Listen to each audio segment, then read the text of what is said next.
नमस्कार, कैसे हैं आप लोग। मेरे ख्याल से अच्छे होंगे और अपनी पढ़ाई लिखाई खूब अच्छे से कर रहे होंगे। आज है 16 सितंबर।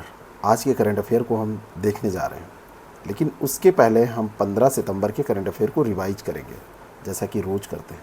आप लोग अपना प्यार बनाए हुए हैं।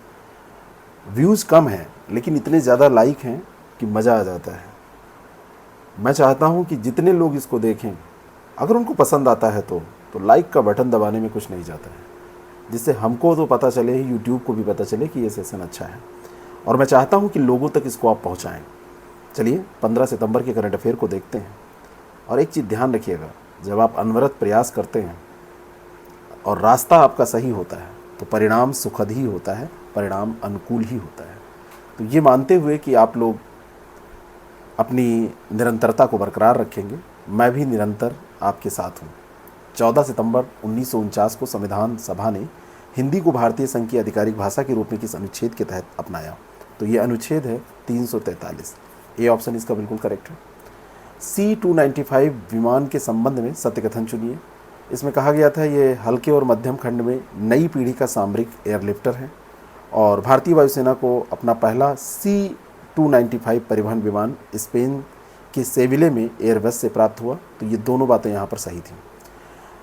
यहाँ पर यह प्रश्न है, खुदरा मुद्रास्फीति घटकर कितने प्रतिशत हो गई? तो ये 6.8%। ये जुलाई में ऐसी रही है। आगे इसको अपडेट कीजिएगा जब पूछी जाएगी। तो पेपर के अकॉर्डिंग 2-3 महीने पहले का करंट अफेयर बहुत ज़्यादा इंपॉर्टेंट होता है जब उसकी डेट रहेगी। 12वीं इंटरनेशनल गवर्नमेंट कम्युनिकेशन फोरम का आयोजन 13 से 14 सितंबर 2023 तक किस स्थान पर किया जा रहा है? और ये स्थान है शारजाह। प्रधानमंत्री उज्ज्वला योजना के संदर्भ में सत्य कथन। केंद्र सरकार ने इस योजना को वित्तीय वर्ष 2027 तक विस्तारित किया। और दूसरा है कि इसकी शुरुआत 2016 में मोदी जी ने की थी। तो दूसरा यहाँ पर तो सही है, लेकिन पहला ये गलत है क्योंकि ये 2026 तक विस्तारित की गई है। स्वदेशी संचार आधारित ट्रेन नियंत्रण प्रणाली विकसित करने के लिए दिल्ली मेट्रो रेल कॉरपोरेशन ने किसके साथ एक समझौता ज्ञापन पर हस्ताक्षर किए? तो ये भारत इलेक्ट्रॉनिक्स लिमिटेड के साथ ये समझौता ज्ञापन पर हस्ताक्षर किए गए हैं। डिटेल में हमने पहले डिस्कस किया है, इसलिए अब इसको फिर से व्याख्या करने का कोई मतलब नहीं है। स्किल इंडिया डिजिटल के संदर्भ में सत्य कथन बताइए। स्किल इंडिया डिजिटल एक व्यापक डिजिटल प्लेटफॉर्म है और इसे केंद्रीय शिक्षा और कौशल विकास और उद्यमिता मंत्री धर्मेंद्र प्रधान ने लॉन्च किया है। सी ऑप्शन इसका बिल्कुल करेक्ट है।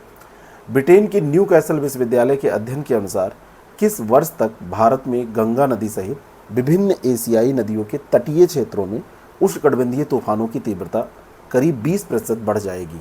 तो ये 2050 तक है। बी ऑप्शन इसका करेक्ट है। 3 युवतियाँ पहली बार पंचरात्र आगम का पालन करते हुए तमिलनाडु के श्री वैष्णो मंदिरों में सहायक पुजारी बन जाएंगी। उनमें कौन शामिल नहीं है? तो जो 3 बनेंगी उनमें संगीता शामिल नहीं है, कृष्णवेणी, राम्या और रंजीता शामिल है। नाम पूछा जा सकता है। सितंबर 2023 में निम्नलिखित में से किस देश ने उत्तर कोरिया को उपग्रह बनाने में मदद करने का वादा किया? तो ये रूस ने किया है।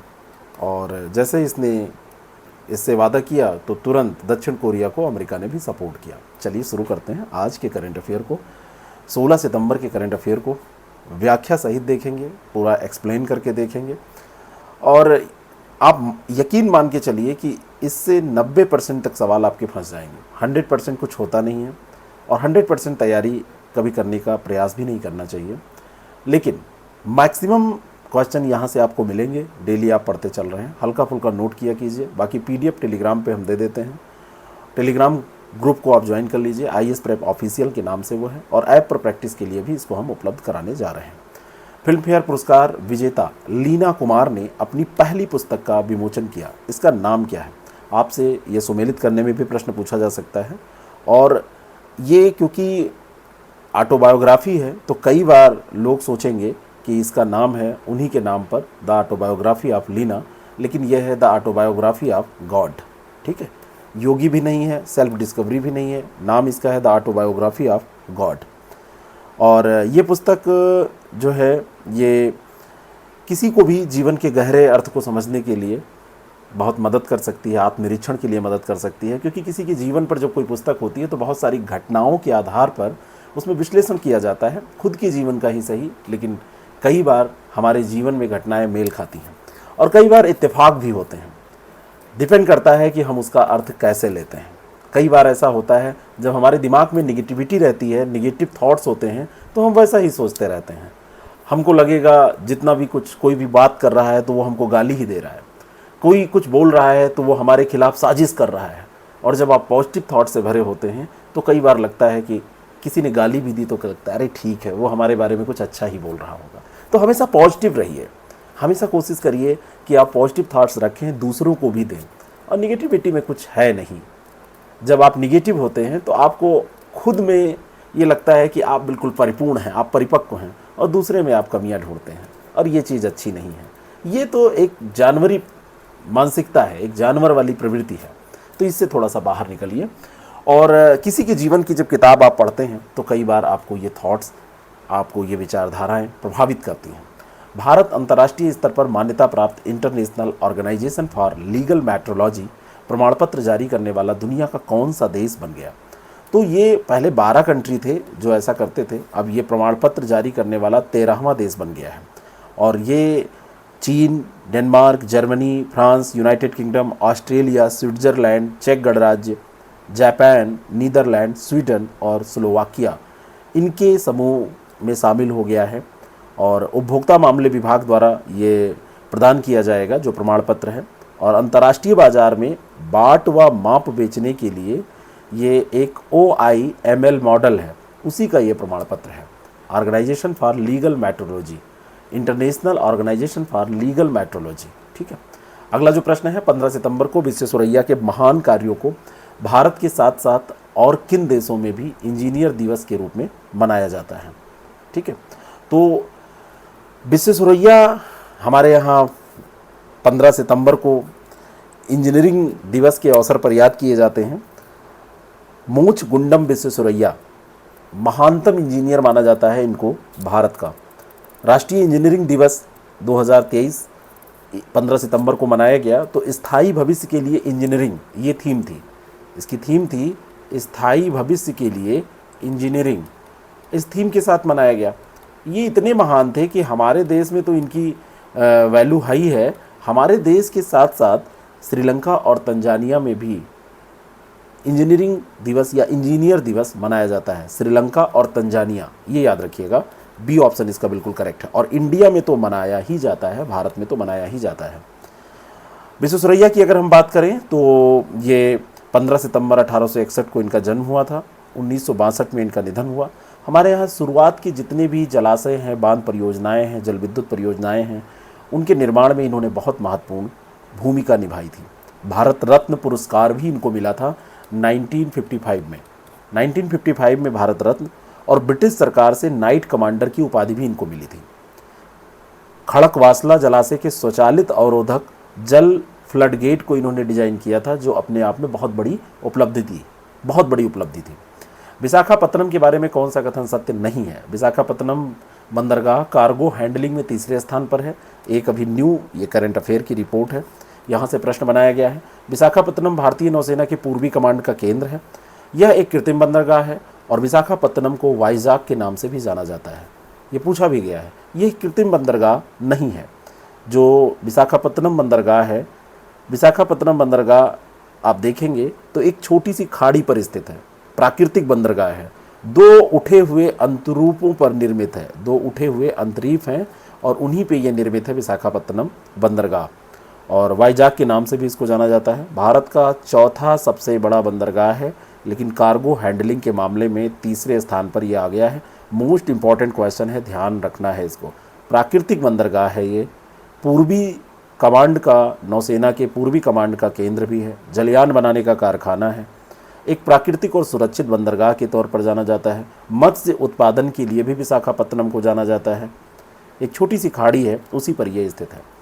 किस राज्य सरकार ने सद्भाव को बढ़ावा देने और संपत्ति संबंधी पारिवारिक विवादों को कम करने के प्रयास में गिफ्ट डीड योजना शुरू की है? और ये योजना शुरू की है उत्तर प्रदेश सरकार ने। सी ऑप्शन इसका बिल्कुल करेक्ट हो जाएगा।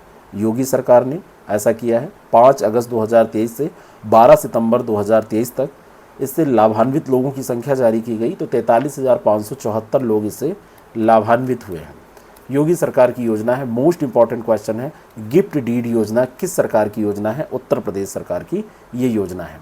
दिसंबर तक ये चलेगी। जून 2023 से शुरू हुई थी और दिसंबर 2023 तक इसको चलाया जाना है। 2.5 लाख से अधिक लोगों को लाभ दिया जाएगा।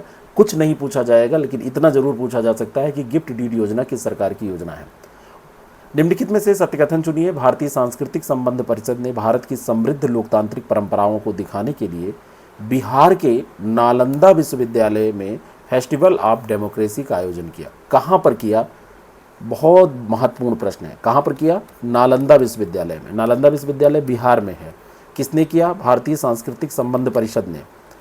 बिहार के वैशाली को दुनिया का पहला गणतंत्र माना जाता है। दूसरा स्टेटमेंट भी यहाँ पर सही है। सी ऑप्शन इसका बिल्कुल करेक्ट हो जाएगा।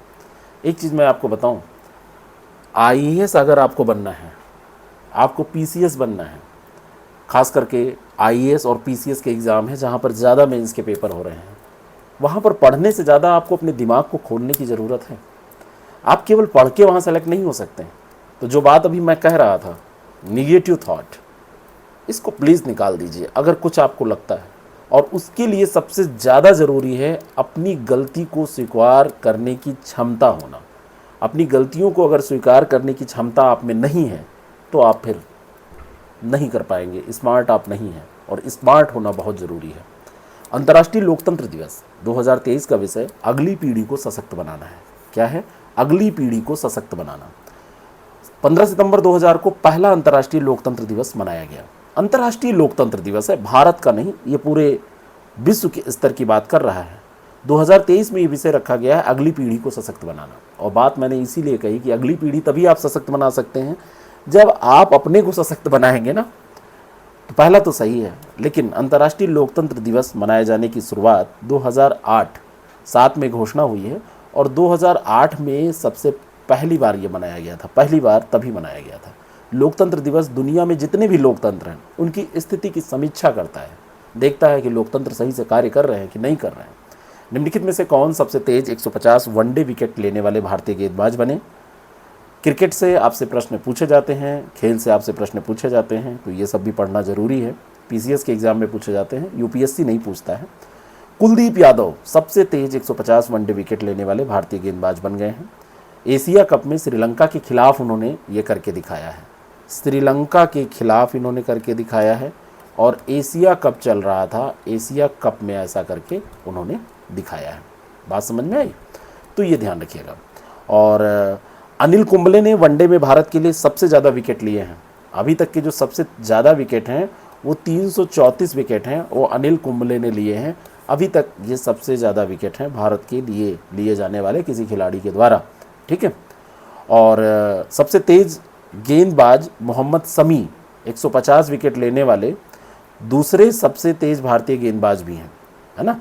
तो के बाद, सॉरी मैं ये गलत बोल रहा हूँ, तेज गेंदबाज मोहम्मद शमी के बाद 150 विकेट उन्होंने जो लिए हैं, उसके बाद स्पीड की बात करें तो ये कुलदीप जो है, कुलदीप यादव दूसरे नंबर के सबसे तेज़ भारतीय गेंदबाज हैं पूरे देखा जाए विश्व स्तर पे। ठीक है।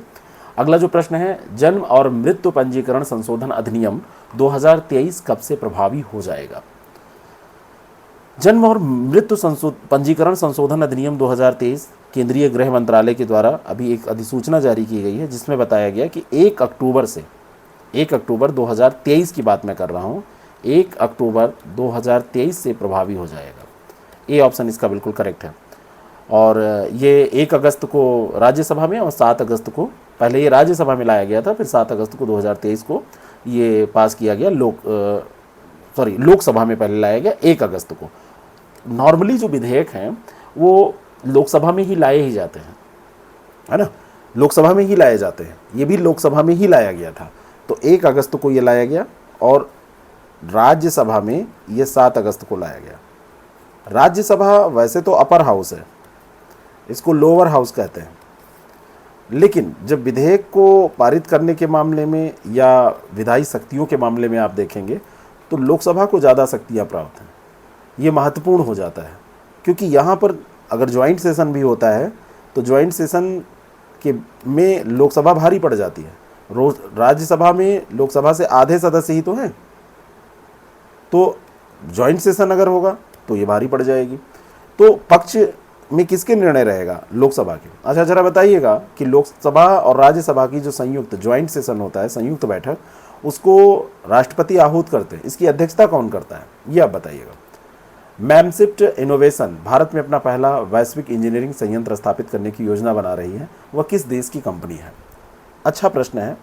भारत का पहला वैश्विक इंजीनियरिंग संयंत्र यह स्थापित होने जा रहा है।